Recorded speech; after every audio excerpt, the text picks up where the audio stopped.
Okay, is it on? Okay, that sounds good. Just a couple of remarks to that famous video that was played on quite a while ago. You know about the girls from Arizona leaving some quite strong remarks, but just wanted to clear things up. You know, I'm I'm not going to stoop to their level by attacking them or whatnot. I just want to educate them and make sure they they're not ignorant and or maybe possibly an indirect attacks that are not based on blatant ignorance but rather on logical reasons and moral reasons. So first of all, she actually mispronounced uh, the contributing. So she said contributing. It's supposed to be contributing, uh, as I'm sure that the Royal Language Institute in Britain would agree upon it. And I would also like to clear the fact that they emphasize the fact that they should learn English. You know, people who are here, such as myself.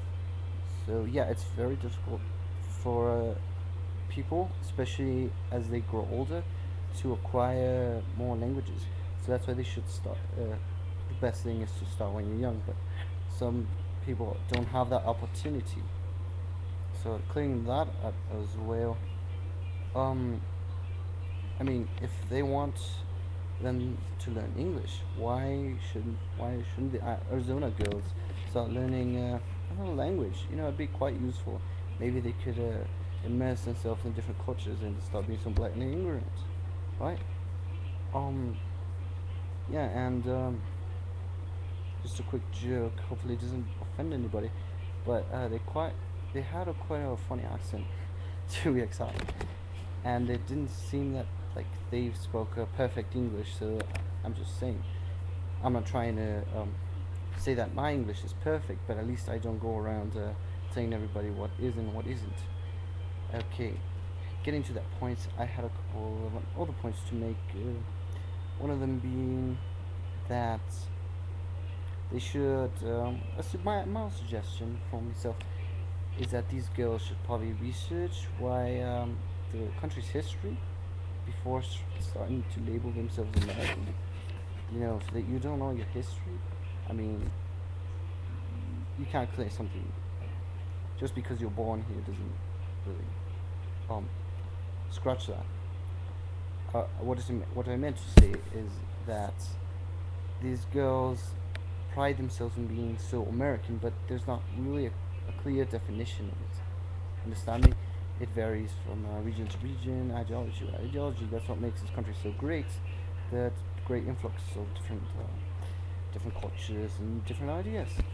So, yeah, going back to the history, I mean, this country was founded by immigrants since since ever.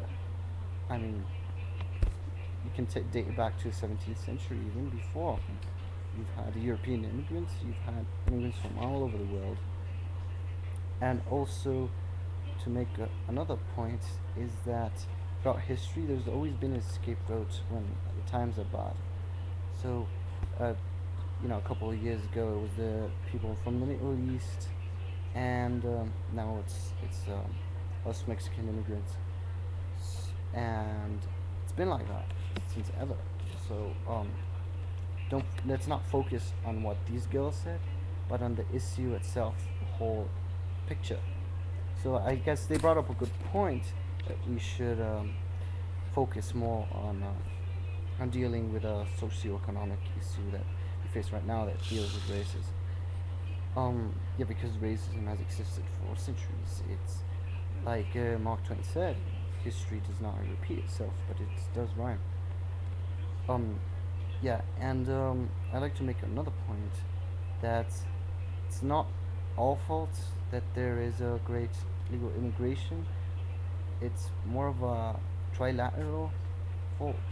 There are three nations at fault, in a sense. If you look at it at my way, ever since NAFTA was incorporated in 1994, there has been a great urbanization in Mexico. It has helped, the the Canadian economy and the American economy, because you don't have to deal with different tariffs and such if you have a free trade agreement with two countries. The only problem is that in Mexico the GDP has increased significantly. It's been under the 3% growth because of NAFTA, and it also has brought more competition for farm products. So the people who used to be farmers had to immigrate to the cities, which create a great increase in crime and poverty because of a simple gesture of simple fact that there was competition, that some of the seeds could not be sold locally, so most of the seeds were bought from abroad. So that just is a little bit of history into the 90s and 80s as to the reason why there's a great, particularly Mexican immigration. There's other parts of immigration, and also because of the great increase in urbanization in cities. There's been an increase in crime, which and poverty, which is a big reason why most families decide to risk their lives to make it over here. So you just take that into account. It's a bloody hard way to get here. You can't take anything for granted, and like these girls have, of course. And just simple fact is that you know it's not just them. There's other people that probably feel the same way. So it's just a wake up call to allow us to reflect and work better for uniting in solidarity all of the all of the peoples of the world, because we've had globalization occur since the 80s, so we probably should integrate ourselves and not get left behind like these girls have. Um, and yeah, I mean, it's not that it's not that easy to acquire a permanent residence card. One reason is being that the UCIS is privately funded, so it is very difficult, and it's understaffed. So it's very difficult to, especially since the fees are quite excessive. Um, Quite difficult to make it through, and they do a lot of investigation on your background checks. It's quite difficult. Um, and yeah, I just wanted to clear that out to those girls. So yeah, that's pretty much all I've got. If you have any questions or anything, yeah, come back to my channel, and whatever questions you can comment or whatever. Thank you.